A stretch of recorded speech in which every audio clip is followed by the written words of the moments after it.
All right, everyone, welcome in. Thank you for showing up today. This will be the one and only class in here. The rest will be up top. So just if you're coming to more classes, bundle up. All right. We do heat the upper house, but it's so cold. But thank you for coming for the houseplant class. This is Michaela. She'll be the one teaching it. She runs the houseplant department, so she knows what she's talking about, what she's seeing right now, houseplants and all of that. She'll show you how to treat it. We do have a sign-up sheet, so we're sending out an email form, probably Monday at the latest. Kind of an overview on this class. So it'll be 7 rookie mistakes that houseplant people make is one article. Air plants will be an article, and then African violets will be an article, kind of stuff like that. Where we're sending out houseplant air plants is online right now, online exclusive. We're selling air plants, so I know people have been asking me about them, wanting them, and I don't sell them in the store until March through May. That's the only time I sell them. So if you want some right now, there's really nice ones online. Just Waters Garden Center, shop exclusively online, and then order them from there. So just wanted to mention that. The other thing going on today only, is we're going to pass out some coupons. It's $5 off 6-inch plant or bigger. So anything in a 6-inch or bigger, you get $5 off today. We'll pass these out and we'll ring them up at the cash register when we're done. All right. So let me pass this around on this side. There. And then I'll pass the coupons out. Y'all can just take one, okay? You're in the class. I know you're going to be here, but just take one and pass it around. And I will leave it to Michaela. Here you go. Figure out how to attach this thing. I may know houseplants, but I'm not good at public speaking, so be kind. Get right. Okay. Hi, guys. So how I'm going to kind of start the class is just kind of going over a basic of why we choose houseplants to begin with. Everybody chooses them for different reasons. Some people choose them because they like the look of them. Some people because they like air purifiers, which is one of these. This is a spider plant here. Some people choose them because they're pet safe. Some people choose them because they're easy maintenance. They still want something pretty in their house, but they travel. So there's lots of different reasons. Not all plants are going to fit into the same category. You're not going to get a low maintenance plant that is also, 2, 3 other things on your list. You might find one that does that, but there's going to be a variety. So it's a good thing to go into this knowing, okay, what is my top priority? What am I looking for? And who am I as a person? Am I a person who tends to overwater or underwater? Or, like I said, I like my pets. So I'm not going to get something that's super toxic to cats or dogs or something like that. So just know who you are and what you're looking for. The other thing is know your space. Do you keep your house super warm? Do you keep your house really cool? Do you have lots of light in your house? Or do you just not have a lot of windows? Those are all lots of factors to kind of come into play when you're choosing a house plant. Not used to being this close to you guys. A little further away. So the other thing is personal taste. Not everybody's going to like the look of a spider plant versus a trailing plant that kind of hangs and trails. That's a personal preference thing. So lots of things to kind of take into account.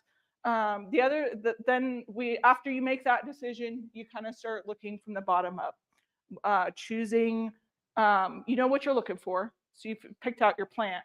Then you kind of got to go into finding a home for it, picking a pot, finding a place in your house, and then doing what that plant needs for its environment. So let's kind of jump in. I'll kind of go over the easy care, beginner-friendly plants, and then move into others like pet safe or low light and different things like that to go over the basic needs. One of the easiest plants for just general care would be the philodendron. Now, the philodendron has many, many, many, many varieties. This is a philodendron. This big guy back here with those funky looking leaves, that's a philodendron. Do they look anything alike? Not really. They're green, they grow, but that's huge. It doesn't trail, it grows upright, and the leaves are about the size of my head. I can't take it out because it's in a car, so sorry guys. for those watching online. But they're going to have similar care as far as like watering needs and things like that. Another really good beginner-friendly plant is a snake plant. This is for you people who go on vacation or low water or don't have a whole lot of light. This is like the set it and forget it plant. It's easy. They come in many varieties. You can get ones like this that have that kind of gold or yellow banding. You can get ones that are solid green or dusty gray, or ones that have more of a rounded petal. So again, lots of varieties within a certain plant type. It's a really fun one because you just don't have to worry about it. It's stress-free in a way for plants. For me, it's been stressful. How do you water it? You water this about once a month. No, about once a month. And we'll go over more in-depth watering specifics as we get into the class. But yeah, about once a month. Don't overwater it. It's one of the #1 issues people do is they actually overlove their plants. Maybe water a little too often. So keep that in mind. This is the snake plant. Mother-in-law's tongue, as some people call it as well, but it's a snake plant. Another easy one, and we call this the easy ZZ. Again, you water this about once a month. This plant, as you can see, nice and bright green. Another variety is this big guy back here. This is the Raven ZZ. Now, a really neat thing about plants is the color of the leaves will tell you somewhat how much light they can handle. The darker the leaf, or the more like solid the color is, the lower light it can handle, the more it's able to draw in and photosynthesize. Now, if you have a plant like this versus a plant like this, see all the white on that plant? That white does not photosynthesize. So this plant is going to need brighter light. It's going to need more light in order to feed itself and to maintain. So it's just something to kind of keep in mind with choosing that. But this plant, again, the easy's easy.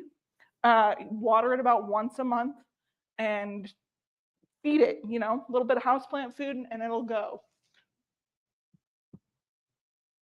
Those are like my easy peasy care ones. Now, lots of varieties within those. So if you don't like the look of the one specifically, you can choose other ones to kind of more suit your preferences. One of the other ones that I like to talk about is pet safe plants. Now, we always say, ask your vet. We're not experts in the veterinary department, but we do try to provide a good range of plants that are considered not toxic to plants or to pets. If your pet ate the entire plant, will it throw up?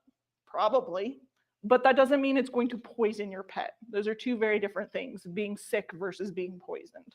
Now, what we have kind of done here to make it a little easier on you guys is if you walk around and you see this little paw print, that tells you that it's considered a pet safe plant, meaning non-toxic to your pet. Spider plants here are really fun plant. This is a Bonnie Caribbean. It's called Curly, whereas that's a different variety. And as you can see, it's not as curly. They both will put off these little pups. That's how they reproduce, and you can propagate those or do kind of some fun stuff. It's a really pretty plant. This does also come in other varieties, whereas you can see the variegation on this one has a lighter color on the outside and the darker color on the inside. And this one is the reverse. There are other varieties of the upright as well that do that. So both of those would need a fair amount of sunlight. A decent amount. I would say these are like a medium to bright light. The ideal situation for all plants is basically bright indirect. Now, when we say low light, that does not mean no light. That means if you can't read, it's too dark. That's kind of your gauge for it. This is another one that's really good at air purification. That might be another factor that if you're considering for your house, if you're looking to clean your air, maybe help you sleep a little better, this is a good option for you.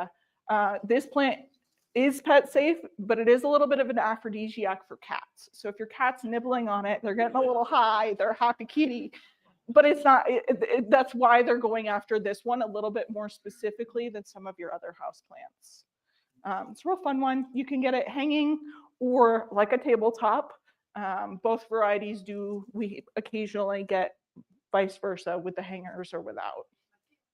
When you say air purification, how big space would that plant? You know, that I'm not sure. I don't know all the technical side of how big of a space each plant will clean. I think it partially depends, again, on, like you were saying, the size of the plant. But I would say, to say bathroom size, this would do a decent amount of air purification. And each plant filters different things. So your spider plant isn't necessarily going to filter the same things as, say, your snake plant. So that's also something to keep in mind. Like I said, I couldn't tell you all the chemicals and things that this will purify, but they do a pretty good job for that. One of the other things that I didn't mention with the snake plant is that it is also an air purifier. The unique thing with that is that it actually does most of its work at night, whereas most of the other houseplants or plants in general do that during the day. Plants, just like people, actually go dormant at night. They kind of go to sleep. So it's just something to keep in mind. And another reason why it's actually better to water in the morning versus at night, because that's when your plant is most active and awake and able to draw up that water versus just kind of sitting in it more long term. Can you go back to the snake plant for just a Of course. How do you trim it? I have one that I have one shoot that's like almost at my ceiling now. Yeah, So yes, I'm like, they can get very tall. So I'm kind of like, okay, how do you trim that? And what do I do? I don't want to just chunk it out the door. Yeah. Are you looking to trim just the height or the width as well? Just the height. So really just the height. There's not really any specific science for it. You can kind of just take it and trim wherever. Straight Yep. across. You can do that, or you can trim it at an angle. A lot of people will do that, and then they can propagate it. Okay. So I you can, start some yep, more. you can start some more and Okay. share the love and give it to one of your friends. Okay, there you go. Okay. Yeah. Get like 9 out of this Yes, yes, these will get really tall. Some of you might be able to see if you, after class, if you head back there, we've got a couple that are almost about 3 feet tall back there. Yeah, we're hoping to see. So, Because it's yeah. kind of slowed down, so we're thinking it's waiting for the other ones to catch up. Yeah, that's, oh, so that's another thing to keep in mind is, did you have a question back here? Okay, no, you're good. Is that plants, indoor plants also follow the seasons as well. So here in winter, they are going to either maybe grow a little slower or lose a little bit more leaves than they normally would during like the spring or summertime. A lot of people think, oh no, there's something going wrong with my plant. What's going on? When it's actually just a little bit of a seasonal shift, just like your outdoor plants. They sense the temperature change. Your house is naturally going to be a little bit cooler this time of year. You're getting more of a draft coming in and out. They're also getting less light because your natural light outside is lower. So they are affected by that as well. It's just something we kind of forget about because they're indoors. Thank you. Yeah, of course. If you cut that off, you still propagate, or does it need to be like a? When you're propagating, it is best to do a little bit of an angle. It kind of helps with the structure and root production. I'm going to show you guys this big guy here. This is an aloe vera. This is another really good one for air purification. It's not everybody's cup of tea, but it's considered the medicine plant. You can break them off, use them, you know, everybody burns, things like that. Some people drink them, drink the gel. It's got some good health benefits there. I'm going to show you this one because it's actually about to bloom. And most people don't realize the aloe vera's bloom. You can see there's a little bud there. And you guys can come up and see after. Just certain types that bloom, or do they No, all? pretty much all of them bloom. We had some other ones in the back, real gorgeous. They don't bloom super often. And one of the most common reasons why they're not blooming is they don't have enough food. So make sure you're feeding your houseplants. You can see that little bud there. They're typically an orange color. I know they can be different, but most aloes are a little bit of an orange color. Real cool plant. And these will put off pups as well, which are just more plants at the base. And you can separate those out and propagate those as well. All right, I'm gonna go over some more pet safe plants. Like this one here, this is a prayer plant. The reason they're called a prayer plant is they actually curl up at night. And so they'll open and close based off the amount of light. This will actually get really long and trailing. You can see they kind of splay out and kind of trail. So this is a really good one for on top of your mantle or different things like that. They can handle a medium to bright light. One thing with this plant specifically is they do like a little bit more higher humidity. So there's a few different ways you can achieve that. Putting it in your bathroom where it's automatically a little bit more humid because you're a shower, or using a pebble tray or humidifier, different things like that. They like higher humidity. They also like distilled water. A lot of plants will like that. Our natural water here is a bit harsh.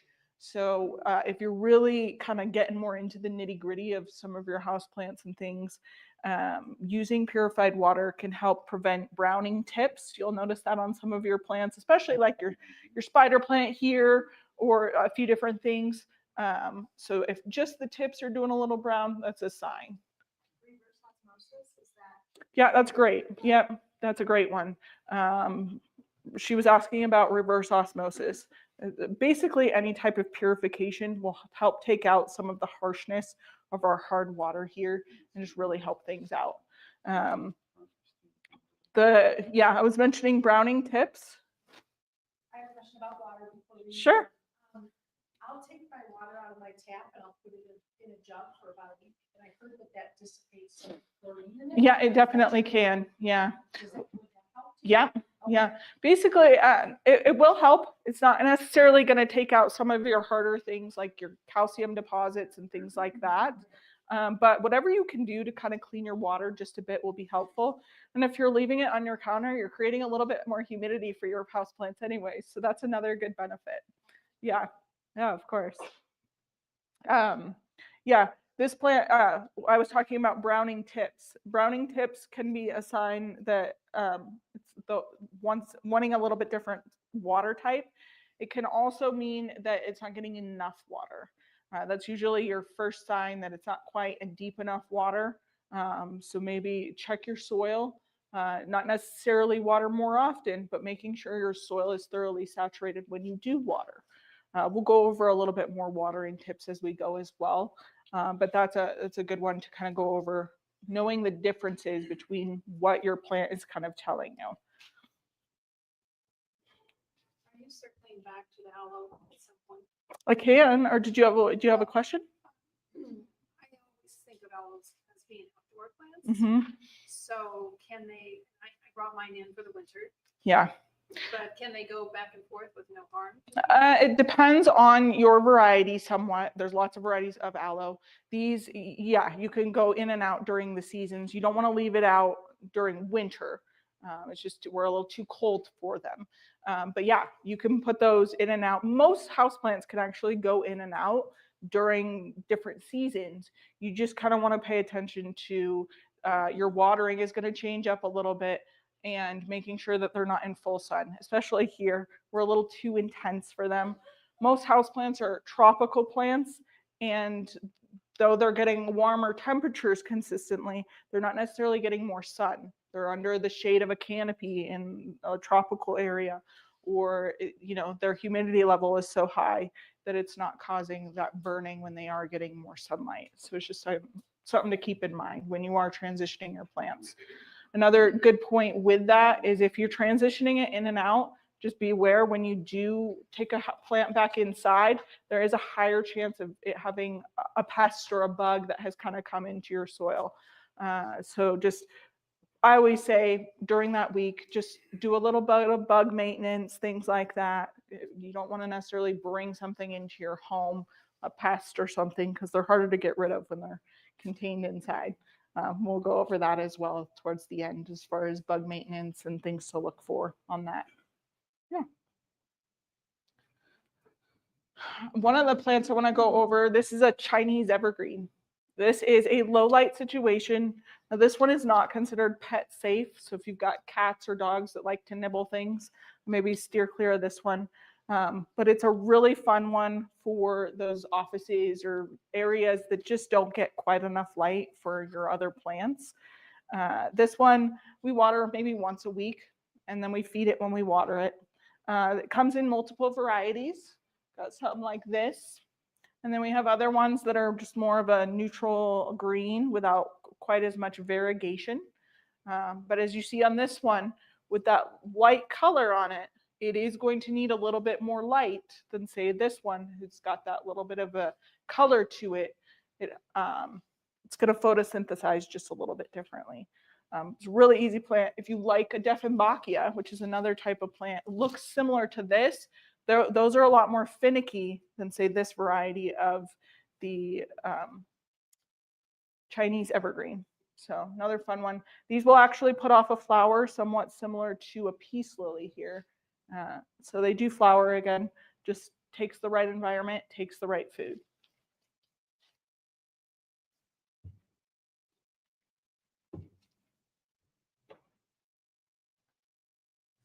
I'm going to show you guys this one. This is a Kimberly Queen fern. This is another pet safe option. This guy likes high humidity. So if you're someone who just keeps your house a little bit warmer and you don't want to do that little bit more maintenance with either misting or a pebble tray or something, then this is probably not the plant for you. It's a little bit more high maintenance than some of your other plants. Real gorgeous plant though, real pretty, just fun texture and things like that. So it is fun, but you do need to water regularly versus some of your other ones where you can let it go a little bit longer. So fun one. They will get bigger, so just keep that in mind. Versus a splayed out space versus something that kind of trails down or grows straight up. Those can go outside in the summer. So if you have like that alcove or you have like covered space, they love the summer heat just in the shade. So they're fantastic for that. And then if you do get too big, you can separate them out. They'll freak out a little bit, but we had someone who got too big. She separated it and made it just fine. So you can move pretty fast. I have a friend of mine who has one in her living room, and it's on a plant stand. And I mean, I don't think I could hug this plant. It is massive. And I have to admire it every time I go over there because it's just a gorgeous plant. I'm going to go over a few more plants, and then I'm going to get into a little bit more in depth on care, watering, things like that. This is what's called a burro's tail, and it's in more of like the cactus or succulent family. A point on this is you do water it less often, maybe every 2 weeks, 2 to 3 weeks, depending on, like this week we had more moisture, so it's probably not going to need to be watered as soon just because our natural environment's a little bit more humid, a little bit cooler, things aren't drying out as fast. One of the tricks to these guys to tell when they're ready to be watered is same with your aloe plant, is if you pinch these little nodules on here, the petals, that's where they store all their water. So once they start getting soft, that's your sign that there's less water in there and that it's ready to be watered. You can do this with your aloes, a lot of your thicker succulents like your echeverias and things like that. Anything with a thick petal, it will store water longer, so you have to water less often. And that's a good indication of when you should water, is if you just squeeze that little nodule and it's starting to get more pliable or easily maneuvered. This one here is going to want some bright indirect light, or even like a morning, all morning direct sun would be fine if you had it in like an east facing window. They're real pretty plant and they'll trail. They'll get even fuller and kind of take over at some point. You probably wouldn't even be able to see the pot.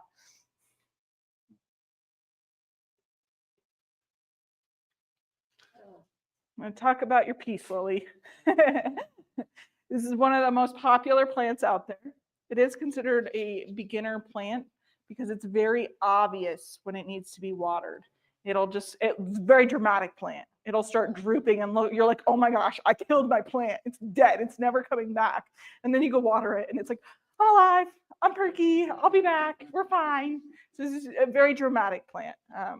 But they are really popular because they put off that pretty white flower, really unique flower. Obviously a symbol of peace, and so they're a good gift for people, things like that. Another really good air purifier. These, however, are not pet safe. Again, they are considered toxic to your pets. So just when you want to keep out of reach if you've got a chewer or something like that. But they're a fun one. They can do that lower all the way up to bright indirect light. And then they do get pretty big. You can see some, we've got a whole bunch right back here where the leaves are, you know, as big as my arm. So that's fun. All right, two more plants I'm going to go over real quick. This is another philodendron. This is the philodendron Birkin. I consider this one of the most indestructible plants. I was given one as a gift. I knocked the thing off the shelf, broke its pot, overwatered it, like forgot about it. I was moving. I've like beat this plant up, and it has come back. It has put off more leaves. It's like, I'm good. I'll be fine. I can handle it. This one I wanted to show you guys because you can see how much of a variegation this is. The ones down here, very little variegation on these lower leaves.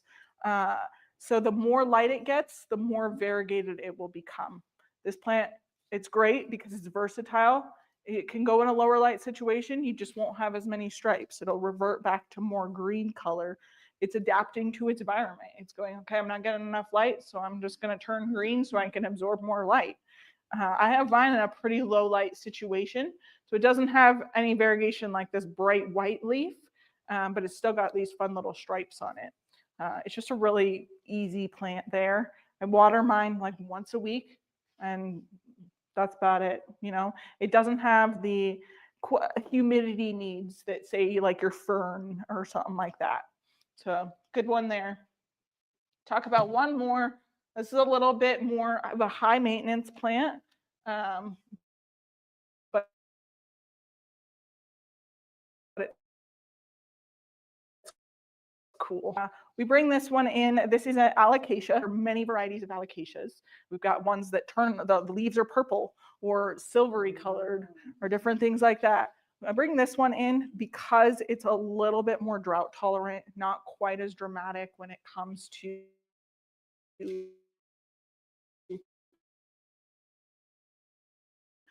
the humidity and things like that. It's a little bit thicker. It's able to hold on to more water. You'll have other ones that are really thin and dainty. Those ones don't hold on to as much water, meaning they're going to need to be watered more often, and they're going to need higher humidity.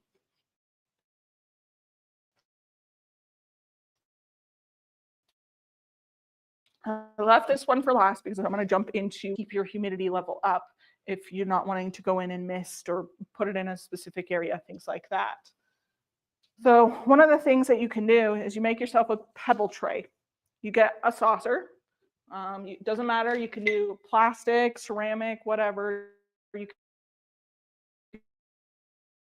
can do a plate, just pebbles, a little bit of pebbles there. You can use colorful ones. You can use, doesn't matter, decorative ones. You can find them at craft store. You can go out in your yard. Just find rocks. Fill your tray with pebbles, and then what you do is you just fill this with water. And then your plant sits on top. So you notice the roots are not going to be in the water. You're not causing root rot. You're creating an area where as this water that's in the tray evaporates, it's coming up through the leaves and keeping, it's like its own little teeny humidifier. You just have to remember to refill this so that it has a continual source of water to create that humidity level. Nope, you still water your plant. This is just to raise your humidity levels. You'll still water your plant just like normal. It just keeps that humidity up going through the leaves and things like that.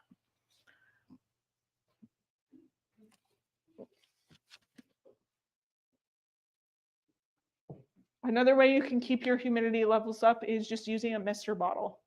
Going in with a little bit of water. I always say room temperature. You don't want cold. Be like stepping in a cold shower. None of us like that. It's not fun.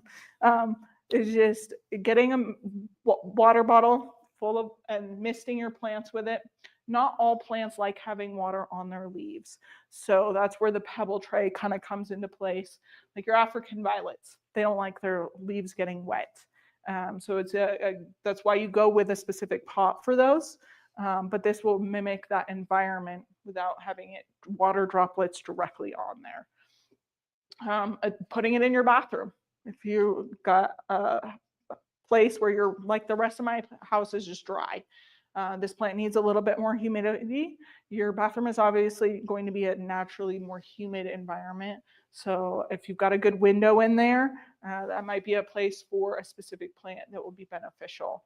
Another thing you can do is just grouping your plants together. They will naturally create a little bit of a biome, creating more humid. They'll share that that moisture a little bit better. Is instead of putting one plant here, do 2 or 3 together, and then put another one over 2 or 3 to here. So just grouping can be beneficial when trying to keep things. So like when I leave, I put all my plants together in the bathtub. It keeps it a little bit cooler, not as bright light, but it'll be more moisture contained. And then the person who's taking care of my plants for me, they go in, take the shower, and just and then you're good to go. You don't have to do any extra work. It makes it easier for them, and also keeps the humidity level just a little bit higher, and you don't have to work as hard. One of the other things that I want to go over is watering, and that is just based off your plant's needs. Some of your plants, like I was mentioning, your ZZ, those only need to be watered about once a month. Now, most important thing to keep in mind with watering is don't give it less water, do it less often. The same for your outdoor plants. One of the most common mistakes people make is they water too frequently, and then they're only coming in there and giving it like a cup of water. You want to thoroughly saturate your plant's soil. If your soil gets too dry, it actually becomes hydrophobic. It repels that water. Then you have to do a little bit more work to get that back into a nicely saturated thing. So a few ways you can do that is bottom watering. You just get a bucket, put some water in the bottom, and stick your plant in the bucket and let it soak up the water until it's nice and saturated. I'll do that with some of our smaller plants, just because I don't want to water 15 little plants. I'll just take the whole tray, stick it in there, come back after I've watered a few other ones. If I see the top of that soil is getting a little moist, I know, okay, the soil's gotten really well and saturated. That's what I do with the larger ones too, because we only water them once a month. I'll just take the whole thing, stick it in a big bucket, run some water through there, and let it sit for a while. Some of our other ones, like our hanging ones, they don't like to sit as often. So I know I just got to keep up, get it on a good schedule. Set yourself a reminder on your phone. Just get consistent with it, and that will be beneficial for your plants. So some of these we water about once a week. I just go in there, and you can tell by the weight. If you lift it up and it's like, oh, this is really light, I could toss this around, it needs water. If it's nice and weighty, you know, okay, that soil's still got some good density to it. It's still got a decent amount of moisture. I can maybe wait a day or two.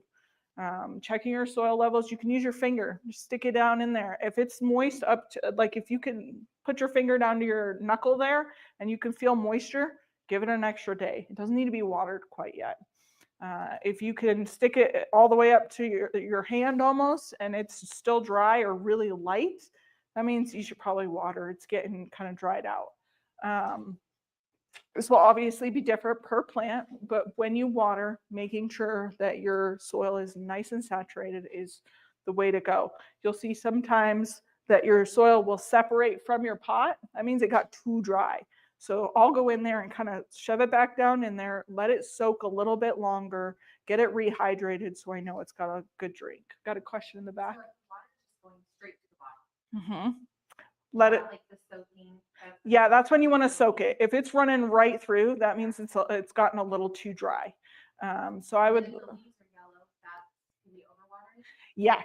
So that's So a like good this, point. So I'm struggling with that because like I water it because I know the soil's dry. So what's your plant? Good question. The one, I see the trailing one with the I think you showed us in the beginning. Was it It's like a vine, like a philodendron or a pothos? Okay, so yeah, so these are ones we water about once a week. Now, if you're noticing some yellow leaves, that can definitely be an indication that things are staying a little too wet. You may want to switch up your soil. It may not be draining as well, and so you could have the bottom part still being a little wet, whereas your top part's dried out. So that's why I say make sure you go all the way up to at least your first knuckle. Some people will just touch the top of their soil and they go, oh, this top feels really dry. When, 2 inches down, it's still pretty moist down there. So you want to wait a little bit longer. Yeah, yellowing is definitely your first sign that things are probably staying a little too wet. It can indicate other things like nutrient deficient or some things. Some plants will turn yellow if they're underwatered. Now with your pothos, it's a safe bet, or philodendron, that it's probably a little too wet. So maybe switch things up. The one thing I would ask with that is, does your pot have a drainage hole? It does. Okay. The plant was sad like this. So I'm like, okay, it's time to water it. Yep. And the soil was super dry. Okay. Yep. I watered it. And then the leaves turned yellow. And the water was sitting in the little In the bottom. tray. So yeah. So I dumped that extra. Perfect. You're doing the right thing there. But these are still yellow. So basically dead. So your leaves are not going to turn, once they turn yellow, they're not going to revert. So it's something to keep in mind. You can pinch those off, things like that. I would advise maybe how much light is it getting, things like that. We can go over more after class, but yeah. Most important things with that is making sure you have well draining soil. You don't want to hold on to too much moisture. Making sure you have a drainage hole, and then making sure you have an adequate light. If it's not drying out as fast, it may need a little bit more sunlight, but waiting until it is showing you that it's ready to be watered, especially with those ones, is a good thing as well. So yeah, letting it do a little droop. Yep. Yeah, don't water too often before that. Yeah. Do you ever change out the soil? In our plants, no, because hopefully we're going to sell them before they need that. But yes, we recommend repotting houseplants about once a year. A couple things to keep in mind with that would be your houseplant is going to eat through the nutrients in its pot within about 4 months with a standard potting soil. So that's why feeding your houseplant or giving it fertilizer is super important. Just like you and me, you need food and water to live. Plants are no different in that aspect. So about 4 months before it eats through that nutrients. The second would be that it's going to outgrow that pot eventually. Houseplants do like to be a little snug in their pots, so it's something you don't want to go too big too fast. But allowing for extra room for that root growth and things like that is important. I always say about 2 finger widths larger than your current pot is what you're kind of looking for when you're going to size up a pot. So if you have a pot like this size, you want to go about 2 fingers, you go, okay, there's that much space in between my fingers and the next pot size. That's a good size to go up. Yeah, with the pots there. And then just if you're wanting it to kind of stay that size, you don't want your plant to get any bigger, you can maintain by keeping it in a somewhat smaller pot. I still recommend refreshing your soil about once a year. It gives it new nutrients, keeps it aerated, and just keeps it a good level of space and things like that for your root system. So that's a really good point. In the winter? I understand it's probably better in the summer. But It's I always say like end of winter, spring. Now, if your plant is showing signs of stress and you're like something's going on, or I have a pest in my soil, I always recommend yes, go ahead and repot it. You want it to be a healthier environment versus worrying about the stress of moving. Just like you moving during the holidays, you don't necessarily want to do that. Think about it that way. I always recommend when you do repot, give it a rooting hormone or a rooting stimulant. We have a product called Root and Grow That you can use on every living plant whatsoever. Helps with transplant shock, root development, things like that. It's recommended for anything that's showing signs of stress. So like your yellowing plant, give it something just to help it de-stress, get a little bit more stabilization in the root system itself. Talking about that and repotting, this is a soil called a brand called Mother Earth, and this is their Groundswell Performance Soil. I'd say this is probably our best soil for houseplants as far as like versatility. It's got a good mix of like perlite and things like that that keep it really well aerated, not too compact or heavy for that root system. I really like this soil personally, and it's a good mix. Now, if you've got things like cactus and succulents, we've got other mixes like this. This is a Molly's mix.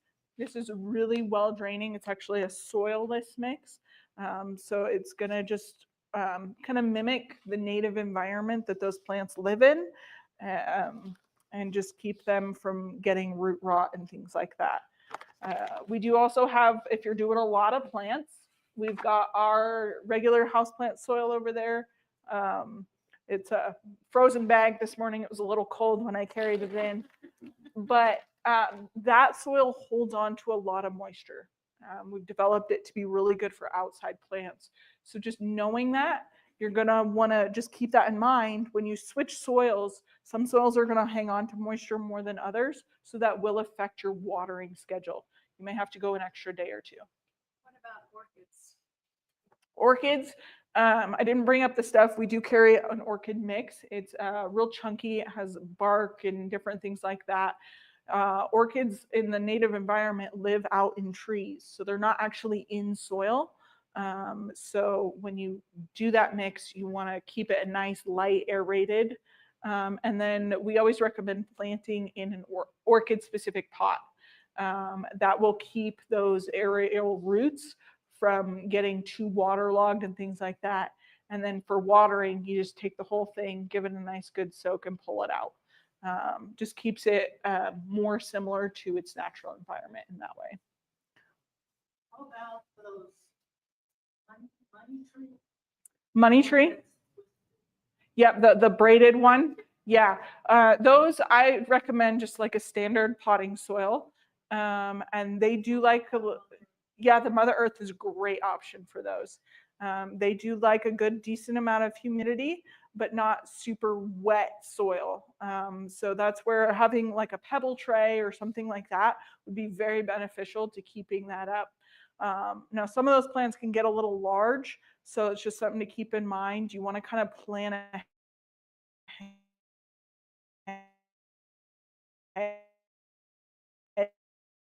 for it. Back to like your pots and things like that. There's lots of options. You can get pots that have a saucer attached, meaning it's got that little tray, so you're not damaging your furniture or anything like that. There's also pots like this one here. Doesn't have a saucer attached. I always recommend getting a pot with a drainage hole in it. This one's got a little plug in it. You can keep that plug and just put it back in when you're going to set it back on the shelf, but take it out when you're watering, or you can just leave it out. I leave it out, and I just put my plants on a saucer so I don't damage my house or anything like that. Then you can actually, this is a great situation for that pebble tray as well, keeping it protected, but also keeping your humidity levels up. But I always recommend a drainage hole. It's just too easy to drown your plants if you don't have that hole. You're not seeing where your water level's at and things like that. Another question. Sure. What do you think about the little tubes? I see people using those. They put like 3 or 4 tubes. Yeah, I'm not as familiar with those. I understand the concept. She's asking about the little tubes to help with watering. Those could be really beneficial to making sure that your soil gets saturated all the way down to that bottom level. So they can be very helpful. Like I said, I'm not super familiar with them, so I couldn't speak to how well one works versus another. But they can be great for people who are going on vacation or different things like that. If they've got like the little top that feeds down through it, there's a few different varieties on that. but that can definitely help keep your moisture levels saturated all the way to the bottom, especially on a larger plant when you're like, oh gosh, I'm gonna have to just buckets and buckets of water if I'm doing the big guys. So yeah, that can be beneficial. I'm gonna take a drink of water real quick.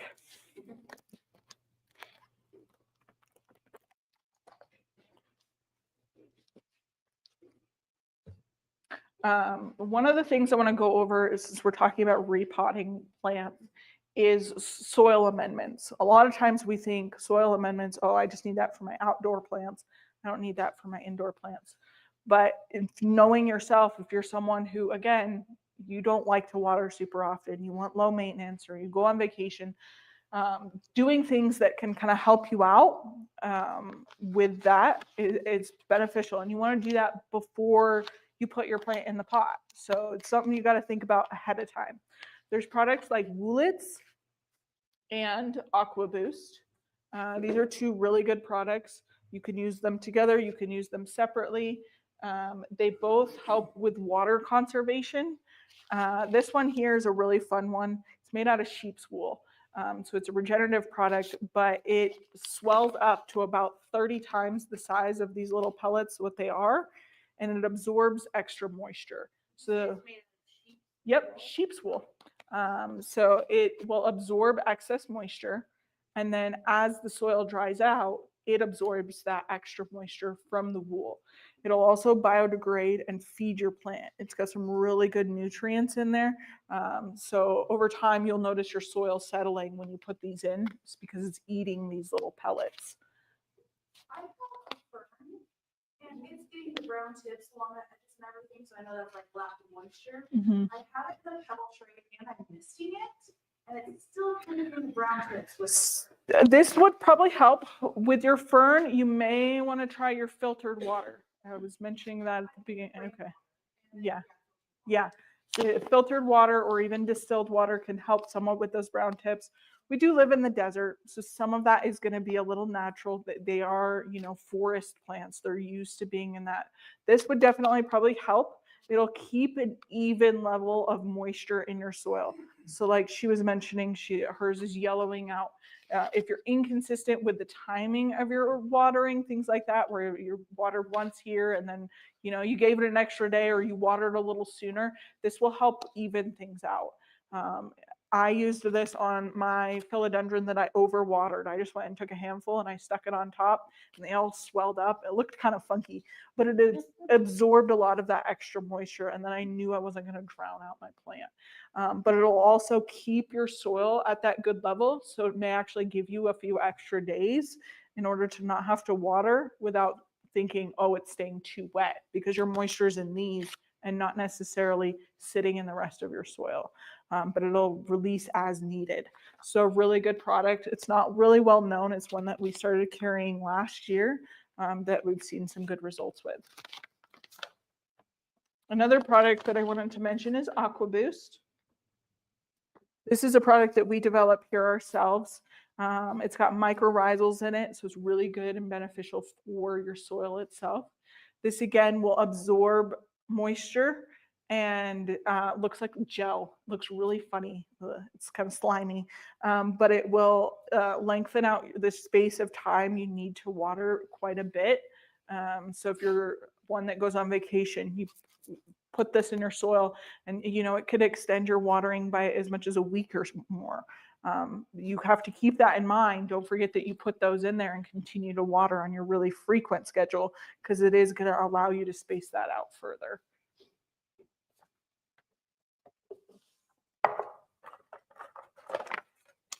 A few tools that I want to go over, and I'm showing you guys a lot of products, but they're options.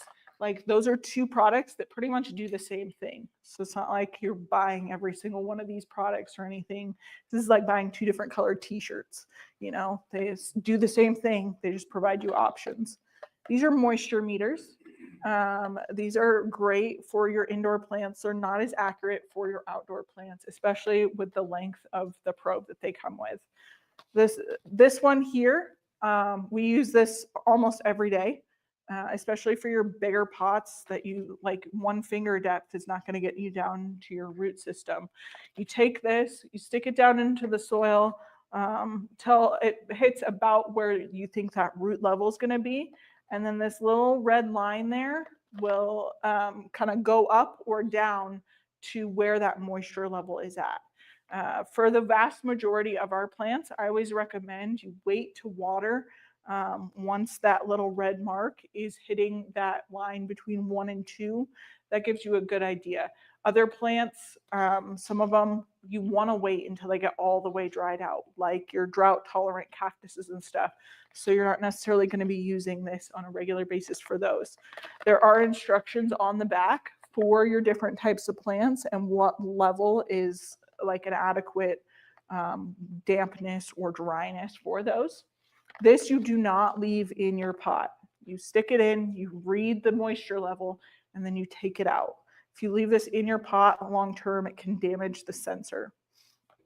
This is another variety of moisture meter. It does pretty much the exact same thing as far as telling you when you should water it, but it makes it real easy. You leave this in your plant and it flashes a little light. And yeah, it's like the plug and go. It's a fun little one. It's a little flower and it will flash green about every half an hour or so while the moisture is at an acceptable level. Once it needs to be watered, it flashes green or flashes red like every 15 seconds. It's like, warning, warning, warning, I need water. Don't let me die. So it's a great gift or a great little tool for people who are either just getting into plants and they've got life. They're forgetting, oh yeah, I got a plant, I got to water that.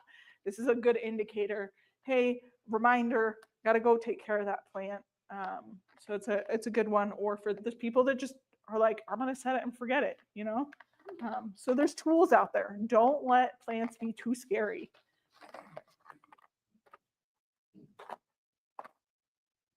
I'm going to go over a food now. Just like people, food and water. It's one of the most, I was saying earlier, common mistakes people make is they don't feed their plants enough. And then they're going, well, why isn't it flowering? Or why isn't it growing? It's because it doesn't have enough nutrients. So this is a great all-purpose houseplant food. You can use this in a higher dose about once a month, or you can do it in a lower dose about each time you water, if you're watering about once a week. I tend to do it a smaller dose more often, just keeps the nutrient level at a sustained level versus going up and down. And it's like eating a whole big meal once a day versus eating, your 3 meals at a smaller level. So Thanksgiving meal versus, a regular day. So we do have multiple varieties of this fertilizer. We've got cactus and succulent, we've got orchid fertilizer, we've got African violet fertilizer, and then we've got just this all-purpose. So when in doubt, go with the all-purpose. It's good for just about anything. Just make sure you're feeding your plants. Even in wintertime, you maybe space it out, do it every other watering instead of every watering, or give it an extra space in between during the winter because they are more dormant and you're not necessarily wanting to tell them to take off. You want to let them rest a little bit this time of year. The other thing I mentioned earlier was our root and grow, and I didn't grab a bottle, but that stimulates root growth. So that's feeding the foundation of your plants. It also helps with stress. So kind of how I describe our fertilizers is your everyday food. It's what sustains you long term, and your root and grow is your cup of tea, your vitamin that kind of keeps you healthy. We've got other products like your flower power. That's your morning cup of coffee. It perks you up, makes you look pretty, but is not going to sustain you long term. So think of it like you would yourself, and it's a little bit easier to kind of go, okay, well, what's this one for? It keeps that at a good level. Couple other products here that are great products. They're not crucial for the health of your plant, but they make them look good. And that is your leaf polish or cleaner. A lot of your bigger plants, like you can see over here with your philodendrons, like the Monstera or this big Dracaena, they collect dust and then they can't photosynthesize as well when they're covered in that layer of dust. If you spray them down with these, wipe them off, give them a little cleaning, it does keep them healthier in that aspect. And these you just spray on the leaves and then you can wipe them off, or with this one, you don't even have to do that. You just give them a good spritz. Can you use it on big plants? You know, I've never tried that before. I don't have any fake plants in my house. So, I mean, it's possible. I would say this one more so than this one. This is definitely a more nutrient-based product.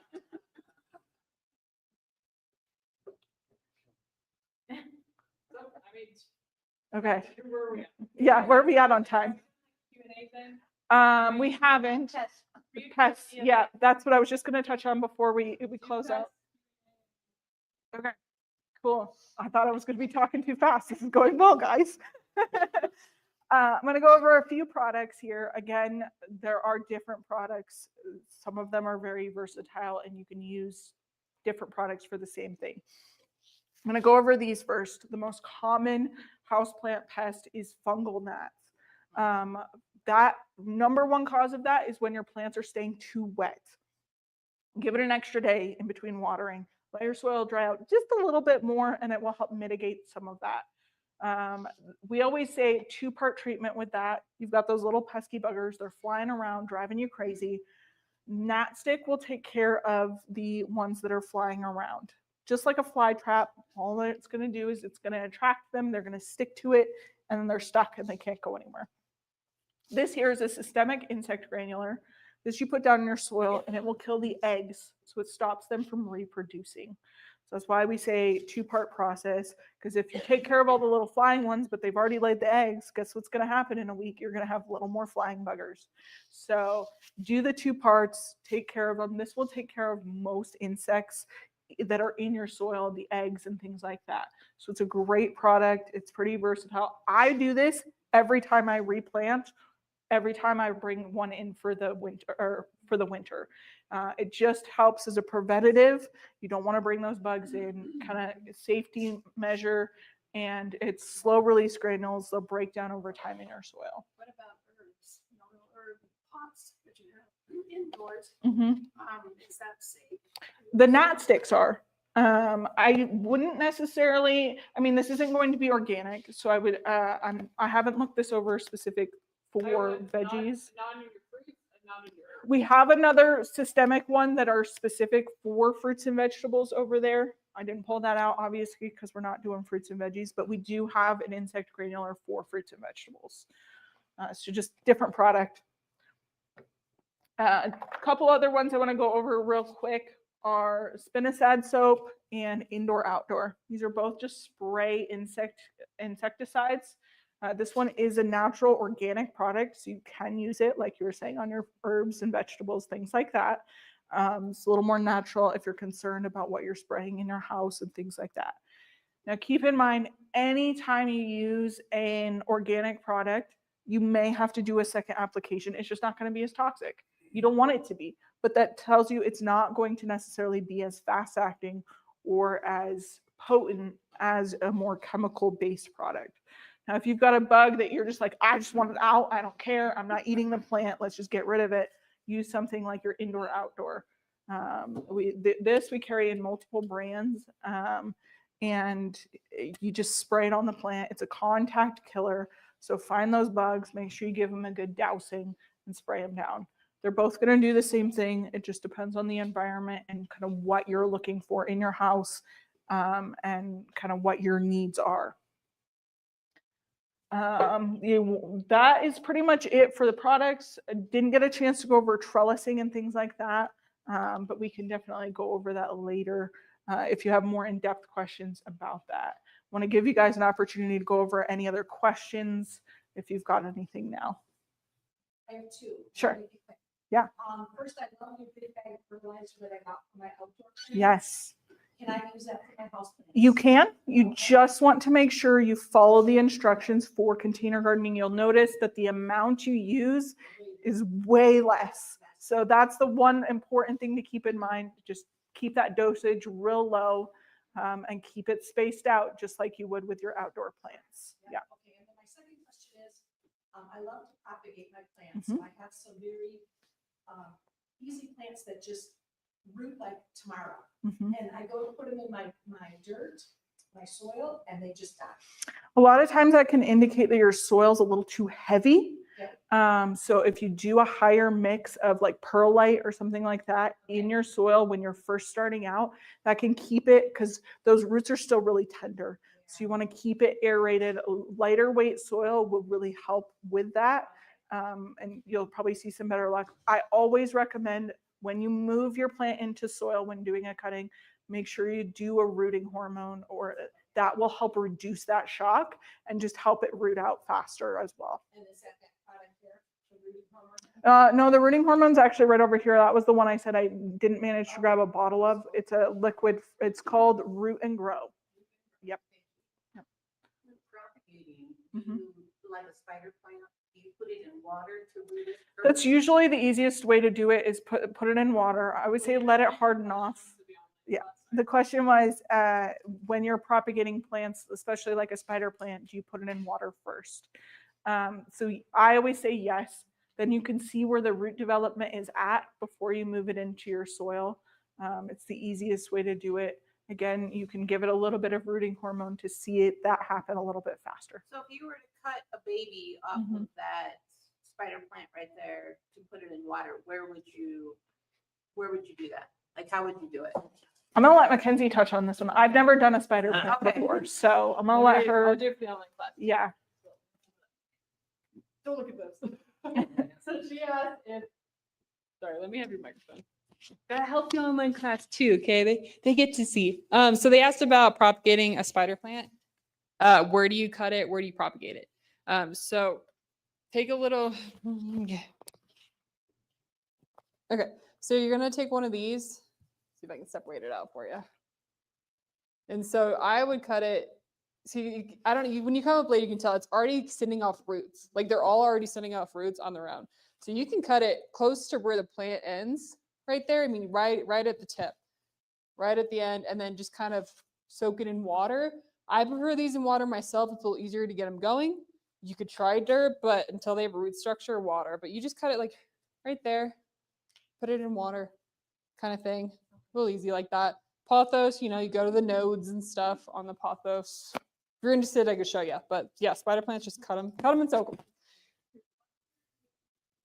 The little nozzle or the stem? Yeah, kind of. Are you talking about on these? Yeah. Who's that? Yeah, right at the bottom there, kind of the base stem. Yeah, don't know the technical name terms. But yeah. I mean this. Yeah, this pothos. If you see a little node, it kind of sticks out. I know it's hard to see right here. You would cut it just below that, and then you stick that piece in the water. So they'll have this one isn't a great example, but they'll have a little node. Kind of, I don't know if the online class can see it. Little node right there, cut it. So these are easy. You can't go wrong. You just snip it and put it in water. It's gonna grow. Like That's pretty like easy. my third grade science fair. Yeah. If I could do it then, you guys can do it now. So I have one of those plants that have the green and white spotted bigger leaves. And it has just died and died like a leaf after leaf. So now it looks like a bamboo plant. And I don't think I can bring it back to full life. So would it be a good idea to propagate something like that with where there Yeah. is life? Yeah, if you think, if you think your main plant is gone, I would just propagate it. Yeah. It's not gonna grow Yeah. leaves out of the parts that have already been chopped off, right? Yeah. So I would just propagate it and see if you can get it to come. I feel like when Put you up have a new the plant. leaves, it's down there, Yeah. right? Well, I thought maybe there was hope, but I don't think there's enough. So it's got one little fresh little bud growing out the top. So would Okay, I there's propagate hope. it right underneath that? I have to see it Yeah. with the node. Bring us a picture. Yeah, but because the thing is, you can cut it, propagate it, and that plant will probably send up more. Because if that root base is alive, it will send up more, but it's just gonna take a while. It's obviously it's try. But I have to know what plant you're talking about, I have to see it to know what plant you're gonna cut it. I won't tell you. Another question. What's the proper way to repot a Yeah, so repotting, that was something I definitely didn't get to. I know. There's so much. So I always say loosen up your pot. So with the little nursery pot, it's easy because I can just squeeze it and then I can just dump it out. You're gonna massage your root system, kind of make, because once your plant's been in that pot for a while, the root system is kind of gotta get a little snug. You're gonna want to loosen that up. This is a really good example. I'm good at this. Yeah, you're gonna loosen this up. See all those roots? They're ready. You're gonna loosen that up. Let it splay out a little bit. I'm not aggressive about it. I don't get rid of all the dirt. I kind of just loosen enough so you can see some baby hairs and some root structure on it. Yep. You don't want to freak it out. I usually roll it back and forth. I think that's a really nice, gentle way to do it. Where's your pot? What I like to do is I go, okay, I know it's got to fit in something a little bit larger than this. I will find my pot. I'll stick this in there, fill the whole thing up with dirt, and then just pull this out. Then you have a hole the exact size of your pot that you need. Yeah, I mean, Your plants. that's the smallest size you go. Like that's like bare minimum. I would go a little bit bigger. Yeah. You only want to go 2 to 3 inches bigger in the next size. Remember that 2-finger width. Yeah. I usually just find a well-draining soil mix, and then I'll do a pebble tray under the pot to keep that moisture level up. Again, I always make sure I get a good soil mix. I think that's a good base for what you're looking for. And then use a rooting stimulant. It will help reduce that stress that she's talking about. Anytime you mess with those root system, it does stress the plant out a little bit. And then, just find your pot, making sure it has a drainage hole, put in a good soil mix. If you think if you're a person who overwaters, maybe do some of these other amendments, or maybe do a little bit more cactus mix, mixing your soils to suit your plant. You can always mix and match to kind of make the right environment. How can you tell? I know on some plants, they like their roots to be like all snuggle, and some like, I want lots of room. How can you tell which is which? For the most part, I always say, sorry, I forget this part. She's asking, with houseplants, do you want, or how can you tell whether a plant wants to be a little bit more snug versus a little bit more splayed out? I always like to say with houseplants, they all, for the most part, like to stay a little bit more snug. So that's why we say only go about 1 pot size up at a time. You'll know when it's ready to be potted when it fills out the current pot that it's in, or if it stops growing and you're like, I'm still giving it water, I'm still giving it food, it's got sunlight, and it's just not growing anymore. That's a really good indication that it needs to go up a pot size. Or if it's running through water a lot faster, because it's eaten through a lot of that soil, you're going to have more root system than you are soil in that pot at that point. That's another really good indication that it's time to repot. Basically, if something starts changing with your plant, that's when you want to start asking questions. What's different? What am I not doing? Or what do I need to change? God, so many questions. Let's do 2 more, and then we'll end it, and then we'll be here to answer any other questions. Yeah. So question. Did you speak about I did not speak on that. We do carry African violet pots. Basically, that's a pot that has a porous bottom that sits in another pot that is glazed. So right here. So this would be a type of pot that would be very similar. This is like a terracotta unglazed, so it's very porous. And then water sits in this, and then this sits on here and absorbs as the plant. Then you don't get your leaves wet. African violets hate their leaves getting wet. So this is a really easy way. The one thing I always recommend is just making sure this isn't overly full, because you don't want to drown your plant out. So it's kind of the one thing to keep in mind when you're using a self-watering African violet pot, is to not overfill your pot. But otherwise, these are fantastic, and they're great for keeping your watering spaced out on other plants as well. So how often would you water that, like that I would say every week and a half to 2 weeks for a plant this size. So really small plant. So it is going to need water a little bit more often than a larger plant with more soil. Yeah. Another question. I'm trying to propagate my sister's monstera, Uh-huh. and all the aerial roots, they are producing all the roots, but then I have this one stem that didn't have any leaves, but some nice aerial roots. And nothing's really happening with that. Is it not going to do anything? I would say it's definitely harder because the leaves are where the plant photosynthesizes. So without that ability to draw in that nutrients and light from and energy from the sun, it is going to be a lot more difficult to be able to propagate something like that. It's questionable. Yeah, yeah. All right. I think we're going to close it down there for now. But like I said, we're going to be here to go over questions, products, things like that, whatever you guys have questions on. Thank you.